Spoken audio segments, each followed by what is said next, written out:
नमस्कार, मनी गुरु की इस खास पेशकश में आप सभी का स्वागत है। मैं हूं स्वाति रायना।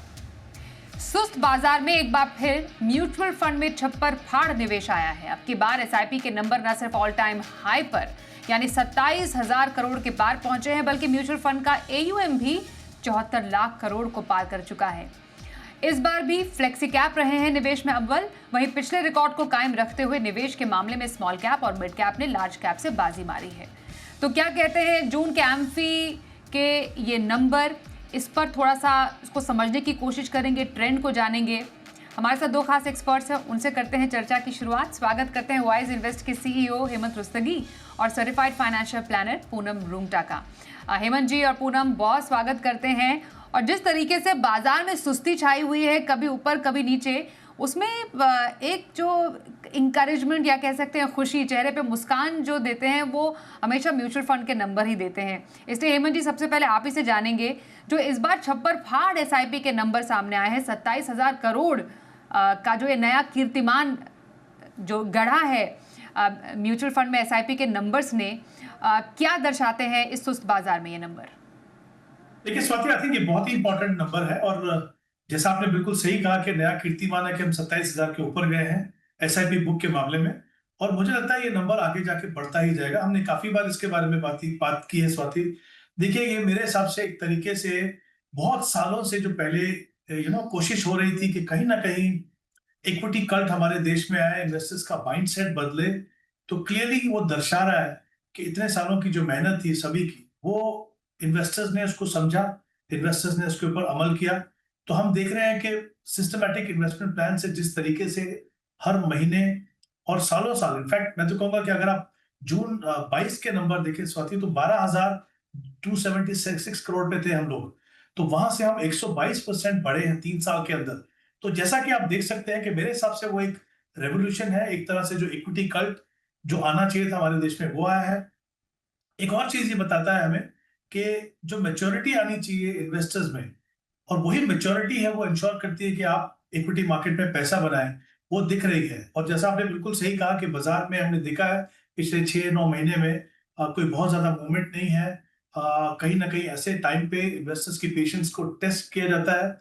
लेकिन निवेशकों ने ये बताया है, क्योंकि ज्यादातर जो निवेशक है जो एसआईपी से इन्वेस्ट कर रहे हैं वो गोल बेस्ड इन्वेस्टमेंट कर रहे हैं, तो वो डिसिप्लिन दिखा रहे हैं। वो समझ रहे हैं कि जब भी मार्केट में अगर बहुत ज्यादा मूवमेंट नहीं होता तो उनके पास एक मौका है एक डिसिप्लिन तरीके से उसको इन्वेस्ट करने का। तो मेरे हिसाब से जिस इक्विटी कल की हम जो इंतजार कर रहे थे वो यहाँ पे है। और जैसे मैंने शुरुआत में कहा, ये नंबर अभी 27,000 है, आगे आने वाले सालों में ये नंबर कहीं ज्यादा आपको बड़ा नंबर दिखेगा।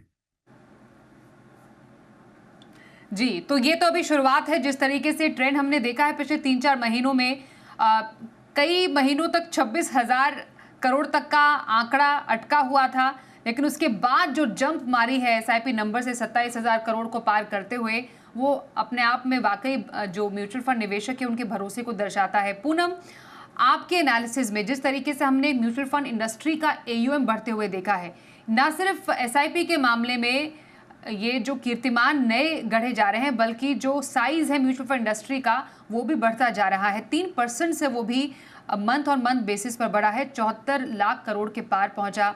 इस बार इक्विटी में भी अच्छा निवेश आया है, हाइब्रिड में पैसे आए हैं, गोल्ड में भी लोगों ने काफ़ी अच्छा इन्वेस्टमेंट किया है। तो ओवरऑल अगर हम इस पूरे निवेश ट्रेंड को समझने की कोशिश करें तो ये क्या बताता है? तो स्वाति, जैसे हेमंत सर ने बहुत अच्छे से समझाया कि ये जो पूरा कीर्तिमान कायम हो रहा है, this is all because of कि मेच्योरिटी आ रही है, इन्वेस्टर को एक समझ आ रही है, थैंक्स टू आप लोगों के चैनल और आप लोगों की जो कोशिश जारी रहती है कि म्यूचुअल फंड के बारे में और ज़्यादा लोगों को इसके बारे में समझाएं। ये ईज ऑफ इन्वेस्टमेंट है, फ्लेक्सिबिलिटी है और इक्विटी के जो रिटर्न्स है उन्हीं से ही इन्फ्लेशन को आप मीट करते हुए आगे का अपना रास्ता पार कर सकते हैं। अपने गोल को अचीव करने के लिए म्यूचुअल फंड से बेहतर कोई रास्ता नहीं है। और ये बात मुझे लगता है म्यूचुअल फंड इन्वेस्टर और हर ही इन्वेस्टर को समझ आ गई है कि हमें अगर हमारे गोल्स को इन्फ्लेशन एडजस्टेड गोल तक पहुंचाना है तो ऐसा ही एक प्रोडक्ट चुनना होगा जो इन्फ्लेशन को बीट करता हुआ रिटर्न दे और साथ ही लॉन्ग टर्म के लिए उसकी जो रिस्क है वो हमेशा नेगेट हो जाए। तो हालांकि इक्विटी मार्केट एक रिस्की एवेन्यू है, बट हमने देखा है और अभी सभी इन्वेस्टर्स ने देख लिया है कि पिछले 20 साल में चाहे कोविड आया हो, चाहे वॉर लाइक सिचुएशन, अब पिछले 3-4 महीने में जो मार्केट के न चलने का कारण था वॉर लाइक सिचुएशन थी। 5 साल पहले हमने कोविड का कारण देखा जिसमें मार्केट्स के डिप्स आए, या कोई स्कैम होता है, या कोई नेचुरल कैलामिटी आती है। ये सब सिचुएशंस में भी अगर आप कंसिस्टेंटली बने रहते हैं तो आपका जो ग्रोथ है वो सारे रिस्क को दूर करते हुए बहुत अच्छा एक कॉर्पस बनाता है। अगर 10 साल की एसआईपी हम चालू 10,000 की एसआईपी हम 25 साल तक चालू रखें तो महज 12% के रिटर्न से लोगों ने जो बनाया है, आई एम नॉट सेइंग एक hypothetical example, but it is the true pictures, true mathematics which is happened कि आप आराम से 2 करोड़ रुपए बना सकते हो। और वहीं अगर आपने 30 साल तक वो पोर्टफोलियो चालू रखा विद 10,000 एसआईपी तो आपका 3.5 से 4 करोड़ रुपए का वेल्थ बन रहा है। तो इस तरह के जब फिगर्स आ रहे हैं तो इन्वेस्टर कॉन्फिडेंस बढ़ रहा है, और इसलिए इन्वेस्टर अब एसेट एलोकेशन की भी बात करते हैं। इसलिए हम देख रहे हैं कि सभी एसेट क्लासेस में स्मॉल कैप में अलग फिगर्स है, फ्लेक्सी कैप अलग है, इवन डेट में आ रहा है पैसा, और जो मल्टी एसेट एलोकेशन फंड्स हैं जिसमें गोल्ड भी है, डेट भी है। तो इस तरीके के लोगों की समझ बढ़ रही है और बहुत ही कॉशियसली और कैलकुलेटेड तरीके से इसमें एसआईपी के निवेशक बढ़ रहे हैं। बिल्कुल। तो एसआईपी के निवेशक बढ़ रहे हैं और इक्विटी में अच्छा निवेश इस बार आया है। हेमंत जी, हमने देखा था थोड़ा सुस्त रफ्तार पड़ती हुई हमने मई के महीने में देखी थी। इक्विटी में अगर इन्वेस्टमेंट की बात करें तो शायद लग रहा था कि क्या ये जो बाजार की उथल पुथल है वो म्यूचुअल फंड के निवेशकों पर भी हावी पड़ रही है। लेकिन यहाँ पर जो हमने जून में आंकड़े देखे हैं वो ये बताते हैं कि नहीं, ऐसा नहीं है। थोड़ी रफ्तार सुस्त ज़रूर हुई थी, लेकिन एक बार फिर से मोमेंटम पकड़ा है। तो हमने इसीलिए इक्विटी फंड का एयूएम भी बढ़ता हुआ देखा है। लगभग 33,46,000 करोड़ रुपए बढ़कर हुआ है। इक्विटी फंड जो निवेश है वो 23,587 करोड़, ऑन प्रिसाइज नंबर्स में बता रही हूँ, ये करोड़ बढ़कर हुआ है। और उसमें भी अगर हम देखते हैं flexi cap all time favourite रहा है इन्वेस्टर्स का। इस बार भी फ्लेक्सी कैप में हमने 5700 करोड़ का पैसा आते हुए देखा है। स्मॉल कैप फिर से पसंद बना और मिड कैप एक बार फिर से, मतलब लार्ज कैप को शायद लोग अभी ज़्यादा पसंद नहीं कर रहे हैं as compare to small cap और मिड कैप। और फ्लेक्सी कैप जिसमें तीनों ही कैप्स का एक्सपोजर है और फ्लेवर है, वहां पर भरोसा बरकरार है। जी स्वाति, आई थिंक जो पिछले महीने हुआ डेफिनेटली वो एक ट्रेंड नहीं था, वो कभी कभी ऐसी एवरेशन आती है। बट ओवरऑल हमने देखा है कि अगर चाहे आप एसआईपी के नंबर देखें, चाहे आप इक्विटी के अंदर जो इनफ्लोज हैं ओवर द इयर्स वो बढ़ते जा रहे हैं। तो क्लियरली 2-3 चीजें हुई हैं। एक तो जैसा हमने पहले बात की कि डिसिप्लिन अप्रोच के जो फायदे हैं वो इन्वेस्टर्स को समझ में आए। इन्वेस्टर्स को एक अच्छी इंपॉर्टेंट चीज जो समझ में आई वो ये है कि कहीं ना कहीं उनको रियल रेट ऑफ रिटर्न कमाना है। पहले क्या होता था कि इन्वेस्टर्स का फोकस ग्रॉस रिटर्न पे आता था, उसमें टैक्स लगेगा, उसमें आप इन्फ्लेशन को भी बीट नहीं करते थे। तो कहीं ना कहीं आई थिंक जो बहुत सारे एफर्ट्स हुए हैं वो रंग ला रहे हैं, वो दिखा रहे हैं आपको कि इन्वेस्टर्स को समझ में आ रहा है कि हमें इन्फ्लेशन को बीट करने की जरूरत है। एसेंशियली लोग इक्विटी में लॉन्ग टर्म के लिए इन्वेस्ट कर रहे हैं। दूसरा एस्पेक्ट, जैसा आपने बिल्कुल सही कहा, फ्लेक्सी कैप में देखिए काफी समय से हम ये भी बात कर रहे थे कि शायद इन्वेस्टर्स का रुझान अभी लार्ज कैप पे नहीं है। देखिए, आई थिंक इन्वेस्टर्स ने बहुत स्मार्ट तरीके से लार्ज कैप में इन्वेस्ट करना शुरू किया है। अगर आप प्योर लार्ज कैप फंड के अगर आप आंकड़े देखें तो उतने अच्छे नहीं, लेकिन दूसरी कैटेगरीज को देखिए। जैसा आपने बिल्कुल सही कहा, फ्लेक्सी कैप के अंदर 5,733 करोड़ है। मल्टी कैप जिसमें अगेन मिनिमम 25% तो लार्ज कैप में होना ही है, वो 2,794 करोड़ है। और लार्ज एंड मिड कैप जिसमें मिनिमम 45% लार्ज कैप होना ही है, वहां पे 3,496 है। फ्लेक्सी कैप में बिल्कुल जैसा आपने सही कहा पहले कि वहां पे बायस जो है वो लार्ज कैप के ऊपर होता है। तो इन्वेस्टर्स ने ये रियलाइज किया कि उसको हमें large cap, mid cap, small cap के बीच में रियलाइन करना थोड़ा मुश्किल होता है।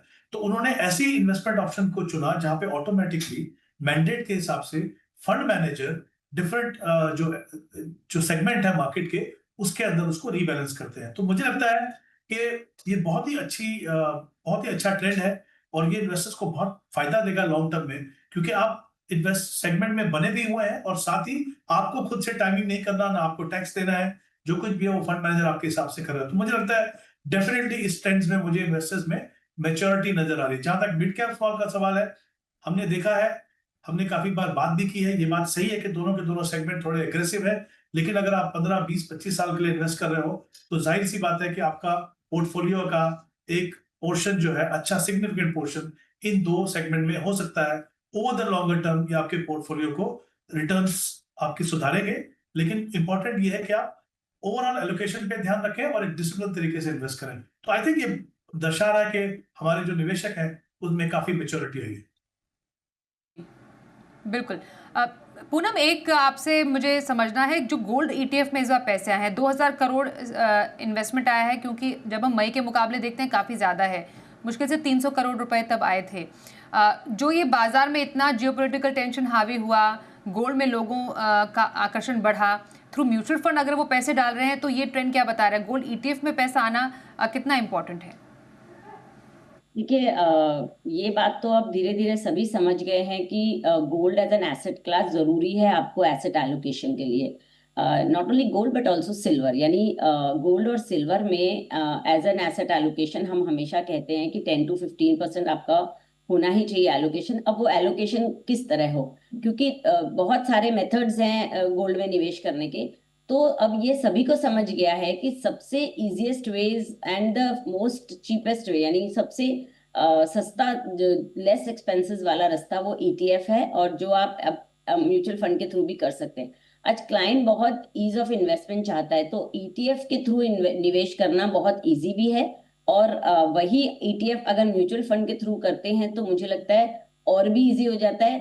दोनों में फर्क कुछ नहीं, अंडरलाइंग एसेट सेम है, खाली ईटीएफ में आपको मार्क टू मार्केट प्राइसेस मिलते हैं, और जब आप म्यूचुअल फंड के ईटीएफ के थ्रू करते हैं तो आपको NAV end of the day की मिलती है। तो ये एक महज छोटा सा फर्क है, और इसलिए अब निवेशक गोल्ड में एज अ एसेट क्लास अपना एसेट एलोकेशन बढ़ाने के लिए अब क्योंकि गोल्ड के प्राइसेस में सर्ज भी देखे हैं हमने, देखा है कि कोई भी सिचुएशन हो, अगर आपके पास सारे ही एसेट क्लास हो तो आपका पोर्टफोलियो थोड़ा स्टेबल रहता है। इसलिए गोल्ड की तरफ लोगों का एजुकेशन भी बढ़ रहा है। हमेशा the gold as an asset class सभी को पसंद है हमारे देश में, but now as an investment जो बेच के भी अपने गोल्ड पूरे करेंगे। क्योंकि पहले जो था हमारे जो एज अ वैल्यू सिस्टम में गोल्ड खरीदते सब थे, बेचते कम थे, but now it is traded more. तो इसलिए धीरे धीरे उसका भी अब अवेयरनेस बढ़ चुका है, और ईटीएफ में हम देख रहे हैं कि काफी निवेश की चाल बढ़ रही है। बिल्कुल। तो ये रहे जून महीने के म्यूचुअल फंड के आंकड़े, और कितना निवेश कहाँ पर आया है ये हमने समझा। इस बार एसआईपी भी अच्छी हुई है, इक्विटी में अच्छे पैसे आए हैं, और साथ ही गोल्ड में भी लोगों ने काफ़ी ज़्यादा रुचि दिखाई है। आइए सबसे पहले दर्शक से भी बात कर लेते हैं। नयन बगरेचा साहब इस वक्त हमारे साथ है फोन लाइन पर। स्वागत करते हैं नयन जी आपका हमारे शो में। आप कुछ 35,000 रुपए की अभी एसआईपी कर रहे हैं, थोड़ा अपना और टारगेट में डिटेल में अपना टारगेट बताएंगे, और कब से इन्वेस्ट कर रहे हैं? हाँ जी, कुछ 20,000 के आसपास तो मैं 10 साल से कर रहा हूँ, और 10,000 की बाकी की एसआईपी मैं अभी 2 साल से कर रहा हूँ। तो मुझे 10 इयर्स में 1.5 CR तक का टारगेट है। तो सजेशन चाहिए था कि ये जो फंड है ये प्रॉपर है, इसमें कुछ ऐड करना चाहिए या कुछ माइनस करना चाहिए, और अग्रेसिव एसआईपी चलेगी। तो 10 इयर्स में 1.5 से 2 CR तक का पॉसिबिलिटी है कि एक्यूमुलेशन। अभी ऑलरेडी मेरे पास 24 लाख तक का हो गया है कॉर्पोरेट। ओके, और 40 साल आपकी उम्र में जैसा आपने हमें बताया, क्या ये रिटायरमेंट प्लानिंग है? हाँ जी, हाँ जी। Okay, Hemant sir, retirement planning का इनका लक्ष्य है। हालांकि बहुत सारे इन्होंने अपने पोर्टफोलियो में स्टॉक्स इकट्ठे किए हुए हैं। आदित्य बिरला के ही 2 स्टॉक्स हैं, निपॉन इंडिया के भी 2 स्टॉक रखे हुए हैं, कुछ थीमेटिक्स सेक्टोरल स्टॉक्स भी काफ़ी रखे हुए हैं। ज़रा सर बताएंगे आपको इनका पोर्टफोलियो कैसा लग रहा है, और जो इन्होंने टारगेट रखा है 10 साल में 1.5 करोड़ का फॉर रिटायरमेंट पर्पस, काफ़ी है? जी स्वाति, आई थिंक दो एस्पेक्ट है यहाँ पे। एक तो इनका टारगेट पूरा होगा कि नहीं, और दूसरा इनका जो पोर्टफोलियो मिक्स है वो कैसा है। तो अगर हम शुरुआत करते हैं कि इनका टारगेट पूरा होगा कि नहीं, जैसा उन्होंने कहा कि 10 साल के बाद इनको 1.5 करोड़ की जरूरत है अपने रिटायरमेंट के लिए, जो उन्होंने अपने लिए टारगेट रखा है। तो इनका जो एक्यूमुलेटेड कॉर्पस है जो इन्होंने अभी तक इकट्ठा किया है वो 24 लाख है। अगर मैं वो कंसिडर करूं, और जैसा इन्होंने बताया कि 30,500 रुपए की SIP वो हर महीने कर रहे हैं, अगर वो अगले 10 साल तक इसको कंटिन्यू करते हैं और हम 12% का रिटर्न अगर मान के चलें, तो 1.5 करोड़ का जो कॉर्पस है वो डेफिनेटली अचीव होगा। तो जहां तक इनका टारगेट पूरा होने का सवाल है, मुझे लगता नहीं कोई प्रॉब्लम आएगी। ऑफ कोर्स उसके लिए इंपॉर्टेंट ये है कि वो अपने इस इन्वेस्टमेंट प्रोसेस को बिना किसी रुकावट के कंटिन्यू करते रहे, क्योंकि 10 साल का समय है। अगर ये पॉसिबल हो इनके लिए, तो मेरी रिकमेंडेशन को ये रहेगी कि अपने SIP को अगर एटलीस्ट 5 या 10% से स्टेप अप करें, तो इनका जो कॉर्पस है वो 2 करोड़ से ज्यादा हो सकता है। अगर ये पॉसिबल हो तो हमेशा हर निवेशक को करना चाहिए, ताकि आपकी सेविंग और इन्वेस्टमेंट दोनों में एक डिसिप्लिन बना रहे। अगर मैं इनके पोर्टफोलियो की बात करूं, जैसा आपने बिल्कुल सही कहा, काफी सारे फंड्स हैं, 12 फंड्स हैं, तो मुझे लगता है कंसोलिडेट करने की जरूरत है। इसमें मुझे 2 थीमेटिक फंड भी दिख रहे हैं, Nippon India power and infra और एक्सिस का मैन्युफैक्चरिंग, जिसमें कुल मिला के 1500 इन्वेस्ट कर रहे हैं। तो वो कहीं भी इनके पोर्टफोलियो में कुछ ज्यादा कंट्रीब्यूट नहीं कर रहा है। इनफैक्ट इनको मॉनिटरिंग करना थोड़ा इन्वेस्टर्स के लिए मुश्किल रहता है। तो मेरा ये मानना है कि वो उनसे दूर रहे। 2 स्मॉल कैप फंड है, तो वो थोड़ा सा कंसोलिडेट करें। तो मैं इनको बता रहा हूँ कि किस तरीके से वो अपने फंड्स को कम कर सकते हैं। तो जो एग्जिस्टिंग फंड्स हैं उसमें ABSL फ्लेक्सी कैप में 4000 इन्वेस्ट कर रहे हैं, उतना बनाए रखें। ICICI Pru multi asset fund में 5000 है, वो हम बनाए रखेंगे। इसमें मोतीलाल ओसवाल मल्टी कैप जो फंड है इनका, उसमें वो 1000 की इन्वेस्टमेंट कर रहे हैं। मैं चाहता हूं कि इसको बढ़ा के वो 4000 कर दे। टाटा स्मॉल कैप में 1500 की इन्वेस्टमेंट है, उसको बढ़ा के वो 3000 कर दे। और निप्पॉन इंडिया मल्टी कैप में 1000 है, उसको बढ़ा के 7000 कर दे। हमने क्या किया है कि बाकी जो फंड्स हैं उनको हमने बोला, ये कह रहे हैं कि आप उनको बंद कर दीजिए, ये वाले फंड रखिए। और 2 फंड और मैं ऐड कर रहा हूं उनके पास, कोटक इक्विटी अपॉर्चुनिटी, और या जिसको लार्ज एंड मिड कैप कहते हैं, 3500, और इन्वेस्को कॉन्ट्रा फंड 4000। तो कुल मिला के करीब 7 फंड होंगे, 12 से कम हमने किए। और कोशिश ये की है कि डिफरेंट मार्केट सेगमेंट में डिफरेंट इन्वेस्टमेंट स्ट्रेटेजी और फिलॉसफी के हिसाब से एक अच्छा पोर्टफोलियो बने, ताकि उनके जो रिटर्न है वो एज्यूम रेट ऑफ रिटर्न से भी ज्यादा हो सके। तो नयन जी, आपने समझ लिया होगा कि कैसे बदलाव आपको हेमंत जी ने बताए हैं। बहुत आपको शुभकामनाएं देते हैं आपके इन्वेस्टमेंट के लिए। एक छोटा ब्रेक लेते हैं, दोनों एक्सपर्ट से चर्चा जारी रहेगी, बने रहिए हमारे साथ।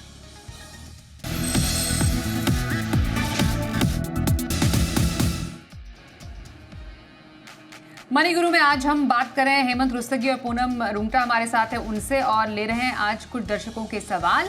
हमारे साथ एक और दर्शक फोन लाइन पर मौजूद है, मोहम्मद जैद। स्वागत करते हैं सर आपका। आप ने अपना पोर्टफोलियो हमें भेजा, जानना चाह रहे हैं कि आप अपने इस पोर्टफोलियो से क्या अचीव करना चाहते हैं, कितना टारगेट आपने रखा है और कितने साल के बाद आप ये अचीव करना चाहते हैं। नमस्ते मैम, ये मेरा पोर्टफोलियो चल रहा था सिंस 2016 से चल रहा था। तो कुछ मैंने फंड्स ऐड भी किए हैं, कुछ नए कर रहे हैं। और मैं ये जानना चाह रहा था कि अगले 10 to 12 ईयर्स में मुझे कॉर्पस बनाना 1 to 2 करोड़ का, तो वही मुझे अपना पोर्टफोलियो रिव्यू कराना था। तो ये बात बताइए, ये आप जो टारगेट जिसकी बात कर रहे हैं, ये कौन से पर्पस के लिए, कौन सा गोल सेट किया आपने 10 से 12 साल बाद? Only for wealth creation. Wealth creation के लिए 1 से 2 करोड़, ठीक है। वेल्थ क्रिएशन बहुत अच्छा एक आपके लिए टारगेट है। मैं पूनम आपसे जानना चाहती हूँ, वेल्थ क्रिएशन के लिए 10 से 12 साल के बाद 1 से 2 करोड़ इन्हें अगर चाहिए, ऑलरेडी 20 लाख की तो इनकी पोर्टफोलियो वैल्यू है, 11 लाख रुपए, माफ़ कीजिए 11,000 के SIP अभी कर भी रहे हैं। ज़रा इनके फंड्स को आप स्टडी कीजिए, कैसे फंड्स लग रहे हैं ये। स्वाति, बिफोर आंसरिंग कि किस तरह इनके फंड्स लग रहे हैं, मैं 2 बातें करना चाहूंगी यहाँ पे। पहली बात तो मिस्टर जैद को जो smart SMART smart goal planning समझना होगा।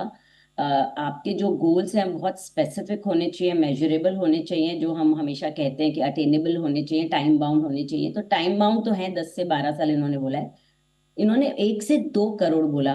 अब 1 करोड़ या 2 करोड़, उसके बीच में 1 करोड़ का पूरा फर्क है। So it should be specific. आपको 1 करोड़ चाहिए या 2 करोड़ चाहिए, please be specific about it. उसी हिसाब से हम आपके गोल तक पहुंच जाएंगे। और गोल सभी का वेल्थ क्रिएशन का होता है। जो भी पैसा निवेश करता है वो वेल्थ क्रिएशन के लिए ही करता है। तो मगर वो वेल्थ क्रिएशन किस पर्पस के लिए है वो अगर स्पेसिफिकली पता होगा तो आप उस पर्टिकुलर गोल के साथ जुड़े हुए महंगाई भत्ते को, इन्फ्लेशन को जोड़ के आप रियलिस्टिकली जो आर है स्मार्ट का, रियलिस्टिकली उस गोल तक बहुत आराम से पहुंच पाएंगे। वरना कहीं ना कहीं गैप अगर आ जाएगा तो आप फिर at the time of goal आपके पास कोई चारा नहीं होगा, आपको उसमें फिर चेंजेस करने होंगे आपके गोल में। तो 1 है क्या 2 करोड़ है वो आप थोड़े स्पेसिफिक हो जाएं। 10 या 12 इवन उसमें भी फर्क है। जब फाइनेंशियल प्लानिंग की बात करते हैं तो थोड़ा उस वक्त जो भी टाइम ऑफ कोर्स बाद में बदल सकता है, पर जिस दिन प्लान बनाए उसमें स्पेसिफिक रहें कि मुझे 10 साल में ये गोल मेरे पास आएगा। जब आपके पास वेरिएबल है, बहुत डिफरेंस है आपके अमाउंट में, तो प्लानिंग करना थोड़ा मुश्किल हो जाता है। बट फिलहाल जो आपका पूरा पोर्टफोलियो है उसमें जो 20 लाख रुपए का कॉर्पस ऑलरेडी आप बना चुके हैं, प्लस 11,000 रुपए की जो एडेड SIP चल रही है, उससे आप 12% के मार्केट रिटर्न के हिसाब से अगले 10 सालों में आप आराम से 95 lakhs to 95 lakhs पैसे जमा कर सकते हैं, वेल्थ क्रिएट कर सकते हैं। और अगर मार्केट ने 12% से ज्यादा रिटर्न दिया तो आपका जो गोल है 1 करोड़ के आसपास का वो बहुत अच्छे से अचीव होगा। वही महज 2 साल अगर आप, जैसे 10 से 12 आपने कहा, अगर 12 साल आप रुकते हैं तो सेम पोर्टफोलियो के साथ आप 1.25 से 1.5 करोड़ रुपए जमा कर सकते हैं। That is the power of compounding. तो वो हमें समझना होगा कि किस तरह लंबे पीरियड में कंपाउंडिंग का आपके पोर्टफोलियो में पॉजिटिव असर आता है। अब रही पोर्टफोलियो की बात इनकी, स्वाति, तो पोर्टफोलियो में इन्होंने थोड़ा अग्रेसिव पोर्टफोलियो बनाया हुआ है और थोड़ा यूनिफॉर्मिटी नहीं है। SIP की रकम भी बहुत वेरिएबल है। जैसे बैलेंस एडवांटेज फंड इन्होंने लिया है, बट सिर्फ 1,000 रुपए का लिया है, जिसकी मुझे कोई ज़रूरत नहीं लग रही है। स्मॉल कैप फंड 10-12 साल के पोर्टफोलियो में सिर्फ 1,000 रुपए का लिया है, वो भी थोड़ा सा कम है। तो एक आइडियल पोर्टफोलियो जो 11,000 की SIP का होना चाहिए वो मुझे लगता है इस तरह हो सकता है। जो एक्सिस की ब्लू चिप में इनकी SIP चल रही 2,000 की, उसे बढ़ा के 3 की कर दें।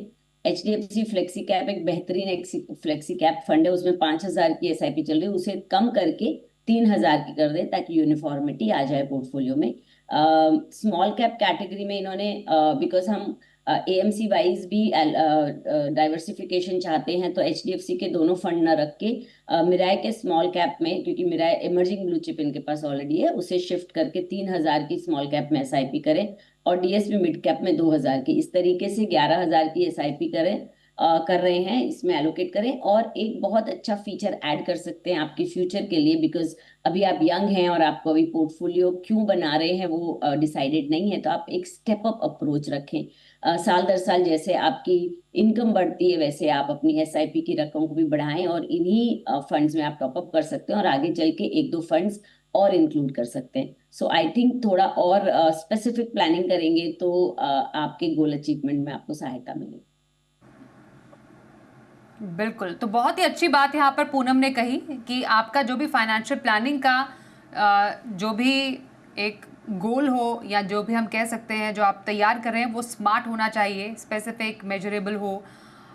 तो इन तमाम चीज़ों को ध्यान में रखते हुए आप एक क्लियर कट डेफिनेटली एक अपने लिए निवेश की जर्नी भी सेट करें। बहुत बहुत शुभकामनाएं आपको मोहम्मद जी, और thank you so much Hemant ji और पूनम, आपका भी, आप हमारे साथ मनी गुरु में आज शामिल हुए। तो आज के शो में बस इतना ही, रुकते हैं एक छोटे से ब्रेक के लिए। खबरें जारी रहेंगी, देखते रहिए जी Business।